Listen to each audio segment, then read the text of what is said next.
Why is it that everyone can identify poetry, but no one can define it? No matter how comprehensive the description, there is always a poem that doesn't quite fit the given parameters. The Snail, written by William Cowper, which is the last piece of your class 10 syllabus, is just like that, where you can feel that poetry is a mirror which makes beautiful that is distorted. But before we delve into comprehending or analyzing the poem, it is very necessary for you all to know about the poet. William Cowper was a popular English poet and writer of hymns. His description of everyday life in the English countryside changed nature, writing in the 18th century in many ways, preparing the ground for poets such as Wordsworth and Coleridge. In fact, you might say that he was one of the forerunners of Romantic poetry. Like many others Augustan poets, William Cowper wrote a number of object studies, short, pithy poems describing an object or a scene, and then moralizing about it. Like bees, you might find in some poetry bees bumping against window panes to try to eat the pineapples on the other side. That reflects the vanity of human ambition. Again, you on the other side, you might find a dog among lilies. That expresses loyalty. The heel of a lady's shoes, vanity again.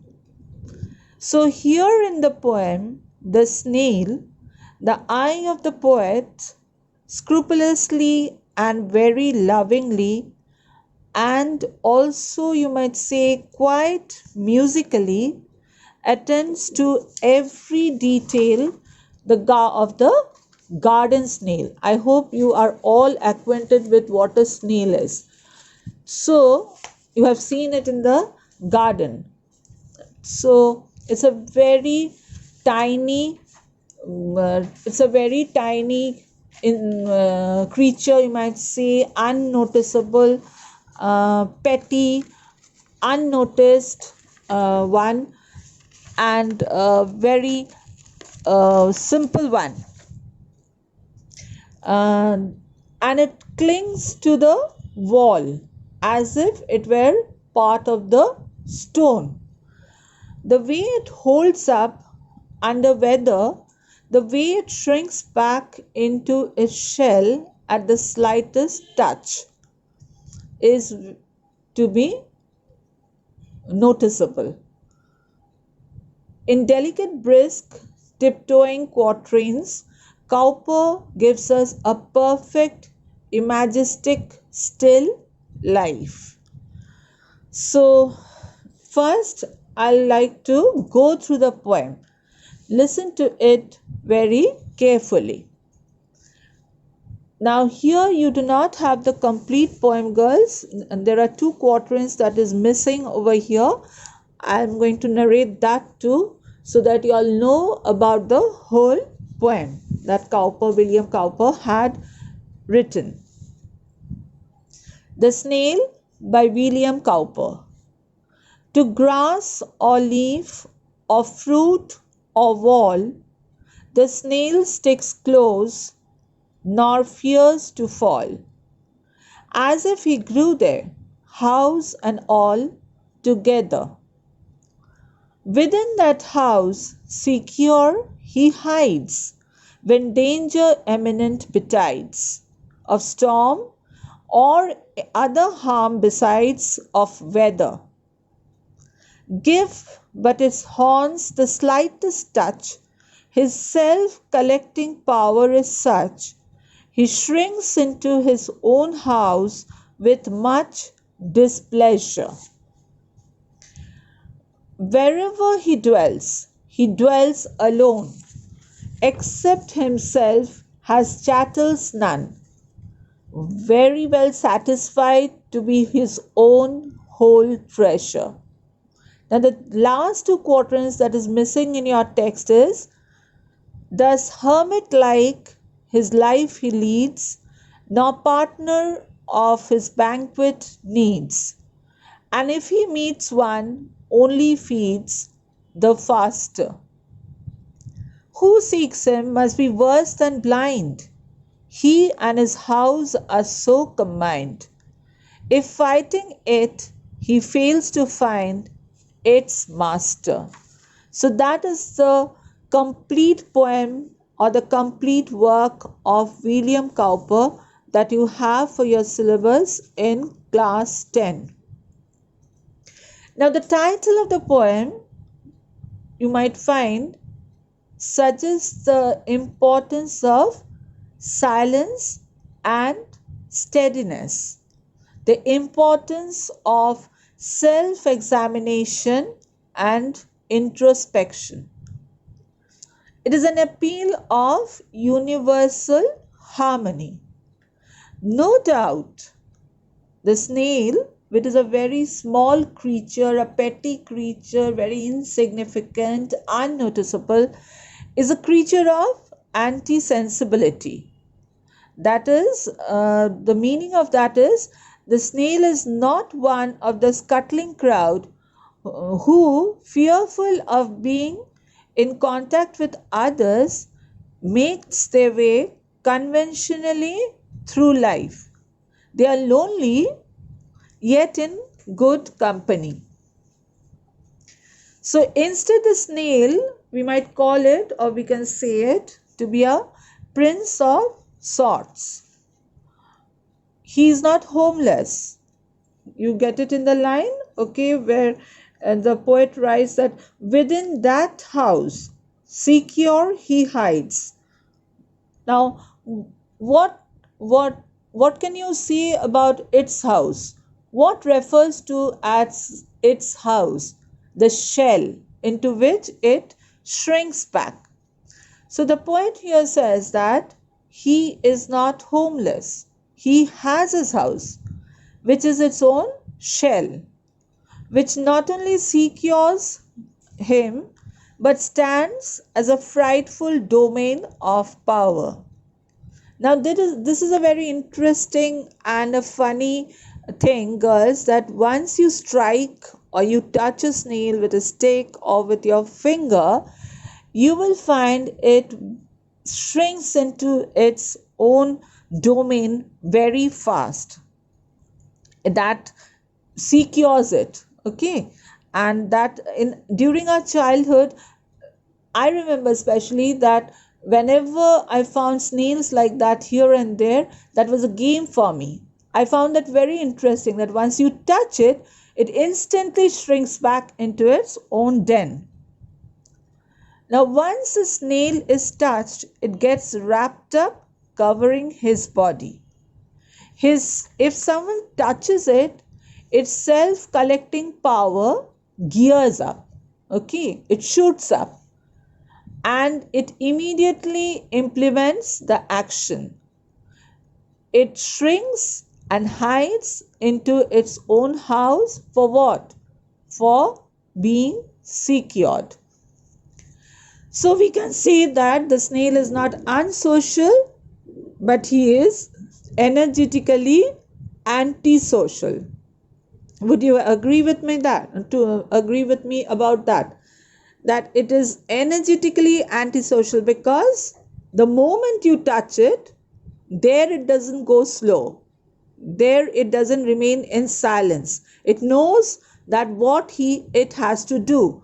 So immediately it just shrinks back and finds its own home. The self-collecting power that the poet uses over here, that self-collecting power which facilitates a full retreat going back, At the mere touch of the horns can be read as oversensibility, not insensibility. Will you count that as insensibility? No. We can in no way just say that the snail is insensible. Cowper stresses on the fact that a sensible withdrawal from society, as it is said that man is a social animal. I hope you all know that there is a proverb that man is a social animal. He can never live alone. Now that can turn into a feeding frenzy. Now, speaking of society, we can find people who would love to live a life just like that of a snail.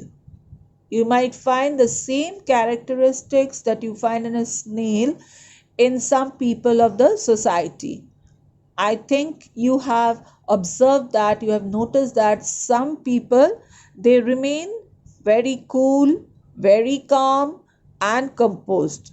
Some of your friends may be also of the same nature as that of a snail, but they may remain very cool, very calm, very composed, but they are very slow also, but very steady, very firm in their actions, and they have their own world in which they love to live. Now, people like that, or your friends like that, you will find they do not melt down easily into the chaotic, disturbing environment around them. They do not involve themselves much in what is going all around them. They who think rationally before jumping into conclusions and do not pass on their judgment on everything taking place around them. Now, suppose I'll give you an example, right? There is a fire somewhere, okay? And you will find that some people, without even thinking rationally, without even thinking for a moment what to do, they just jump into it. They themselves do not know how they are going to cover up for themselves. They themselves do not know how they are going to save others in the fire, but they just jump into it, endangering their own life. And some you might find that they immediately have that mind, that presence of mind to call a fire brigade, because they know that that is the most essential thing needed to just dump a fire. So they might stand and watch over there, but they might call a fire brigade to extinguish that fire. So whom would you call that has more wisdom? The person who just watches and then counts on the fire brigade to extinguish their fire, because he or she might know that this is not my task. Just by jumping into the fire won't help out anything to be handled over there. So you might find people standing on the other side of the seesaw who would prefer to call them now seesaw and just handle things, okay, keeping a safe distance from every danger. Now, would you prefer to call them as introverts or outcasts of the society? Are they really so? Is a point to be really thought of. Are they really selfish, just catering to their own living? Is it so? Those that shrink back and loves to stay cozy in their comfort zone, even if they are provoked or misled, can we call them as cowards, or people who tackles every situation of their life with wisdom? Isn't having self-control over oneself a virtue than a vice? These are really to be thought about. Now, we have often find this in this girls that sometimes certain things happens in a class. You do not know anything about what is happening, among certain friends, but you find the situation very uncomfortable. Without knowing anything about what has really taken place, you just jump into conclusions and you start saying things to other friends of yours. You don't even know that what has actually taken place over there. Now, will you call that ethical? No, that is very, very unethical, just to jump into things and drawing conclusions from that and spreading rumors all around. Is that really a virtue? Isn't that a vice? Sometimes we unnecessarily react to things not even knowing what the matter is. We fail to judge rationally, or rather react rationally. So basically, if you really think it in a very calm, composed way, you will realize that it's a wastage of time and your energy. It's very important to know our domain very well. Stick to our roots, okay? We should always stick to our roots, which is the source of our power. Sometimes we fail to value our culture and try to imbibe other foreign elements in us. And that is where, girls, we get lost or lose our connection with the real world, and that is when we go into a feeding frenzy. Now, here also the poet has mentioned about the knowledge of principles, which means we should have the knowledge of our tradition and complete nature around us for the better growth of ourselves. We find in the very first stanza, the poet here says that the snail sticks to nature, to the grass, to the leaf, to the fruits or the wall. It sticks very close to that, to those objects of nature, and thus he doesn't have the fear to fall over there. He knows it, that these are the elements with which I have to live. Okay, so doing that is far, far better. Maybe the snail is the studious and hermit thinker who retires from the world until he is one with his scholarly work. Or maybe the poem is meant to be the house. Listen very carefully, girls. Maybe the poem is meant to be the house, and the snail, the poet, who is ever present in the whole treasure of his work. So his work is his house, where he lives comfortably, where he shrinks into comfortably, and knows that his work will remain as his whole treasure. Now, the moral of the poem, The Snail, is the compression, which is the first grace of style. We should consider all types of judgment. Remember that, girls. You should consider. See, note down the word consider. You should consider all types of judgment. Keep your eyes and your ears open to everything that is happening around you, but you need not always be outspoken. You need not always give your opinions, which is unnecessary. So you should consider it and should make the judgment. Choosing whether to say or not, choosing whether to select or not, is completely in your hands. You should know where you are safe, when you should be able to have a control over your words and your actions. That is very, very important. Okay, the self-collecting power, the self-control over your own self is very important. Now, That is a very beautiful moral given by the poet William Cowper over here. And at last he says that we should be a modest person like the snail. Now, this is really important, girls, because today in this generation, we really feel the absence of modesty in everyone in a generation like y'all.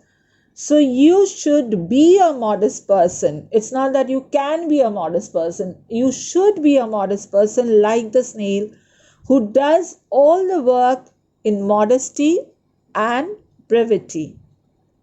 Now, I hope it's very clear. There are three very important points over here. One is that you should really know how to value your tradition and your culture and stick to that rather than imbibing whatever is going around you.